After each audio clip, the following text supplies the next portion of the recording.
여러분 모두 안녕하세요. 저는 한 작은 교회에서 자원봉사 선교사로 활동하고 있습니다.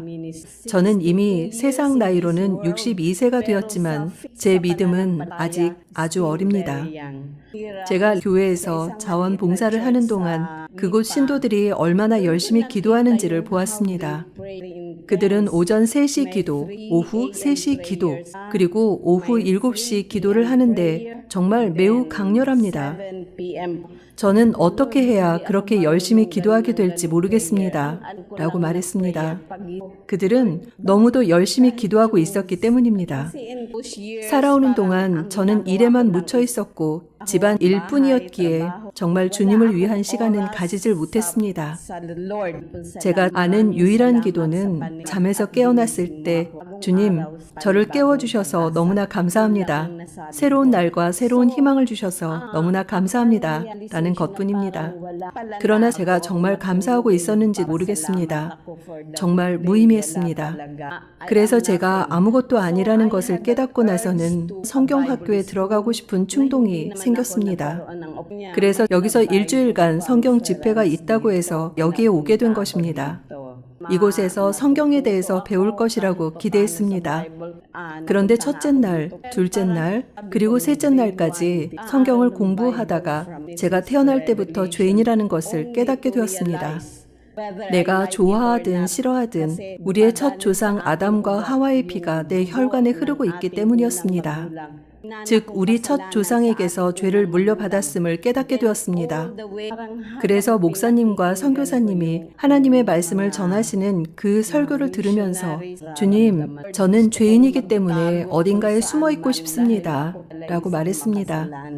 휴거에 대해 말한다면 저는 휴거에 함께 할 수 있다는 확신이 없었습니다. 저는 제가 좋아하는 그저 일상적인 것만을 생각해왔죠.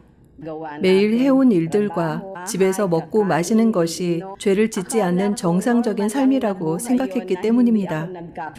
그러나 사실 저는 이 세상에서 제가 취할 수 있는 것만을 위해 살고 있는 것이었습니다.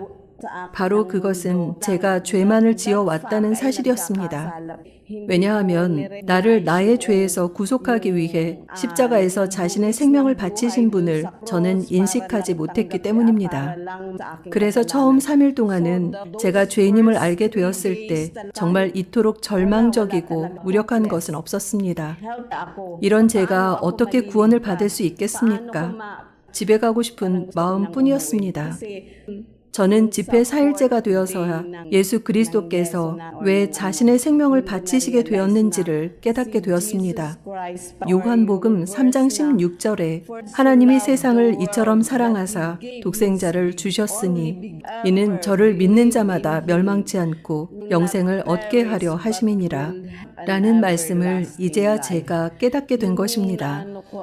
그동안 저는 이 구절을 외울 수는 있었지만 제 마음에는 남지 않았고 아무것도 아닌 것 같았어요.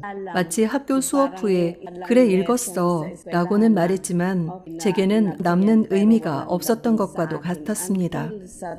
이제까지 저는 그렇게 성경을 봐오다가 이곳에서 말씀을 듣게 되었습니다. 잠언 3장 5절 6절 너는 마음을 다하여 여호와를 의뢰하고 내 명철을 의지하지 말라. 너는 범사의 그를 인정하라. 그리하면 내 길을 지도하시리라. 그러다가 세상이 주는 삶 외에는 아무것도 하지 않고 내 능력만 의지하고 창조주를 알아보지 못했다는 것을 깨달은 것입니다. 왜냐하면 지금껏 제가 어떤 일을 할 때면 그냥 제 능력에 의지했거든요. 저는 우리가 가진 것을 주신 창조주를 알아보지도 인정하지도 않은 채 나도 알아 라고 말했습니다. 그래서 제 자신에게 너 진짜로 무슨 짓을 해온 거야 라고 말했습니다. 그리고 또 다른 깨달음은 탕자 이야기에 나오는 깨달음인데 마치 제가 그 말씀 속에 제 모든 것이 맡겨진 것과 같았습니다. 만일 제 아들로 단지 다른 이들의 죄를 속량하기 위해 희생하고 피를 흘리게 했다면 어땠을까요? 도대체 저들을 구원할 자가 누구였겠습니까? 내가 어머니라도 그렇게 할 수 없고 내가 아버지라도 더욱 그렇게 할 수 없습니다. 그래서 그 탕자 이야기를 듣는 동안 저는 정말로 울음을 멈출 수가 없었습니다. 아버지에게서 멀리 떠나버린 그는 누구를 대표했는지 저는 이제야 깨달았습니다. 도망친 그는 죄의 삶을 즐기는 제 자신과 같았습니다. 그때까지 그 아버지께서는 그가 집으로 돌아오기만을 기다리고 계셨습니다.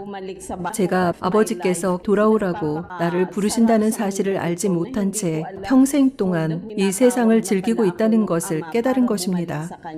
제가 너무 오랫동안 죄를 지은 것을 생각조차 못하고 주님이 저를 부르시는 소리도 듣지 못한다는 사실을 깨닫게 된 것이지요.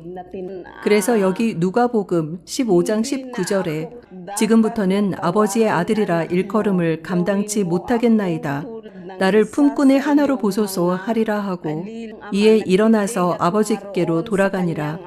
아직도 상거가 먼데 아버지가 저를 보고 측은히 여겨 달려가 목을 안고 입을 맞추니 제가 깨달은 것은 우리가 아무리 죄가 있더라도 그분이 우리의 죄를 구속하기 위해 갈보리 언덕에서 피를 흘리셨기 때문에 그분이 우리를 용서하셨다는 것을 믿을 수밖에 없다는 것입니다. 이게 저의 깨달음입니다. 그래서 저는 이것을 공유하기 위해 이 자리에 섰습니다. 하나님께 감사드립니다. 대단히 감사합니다.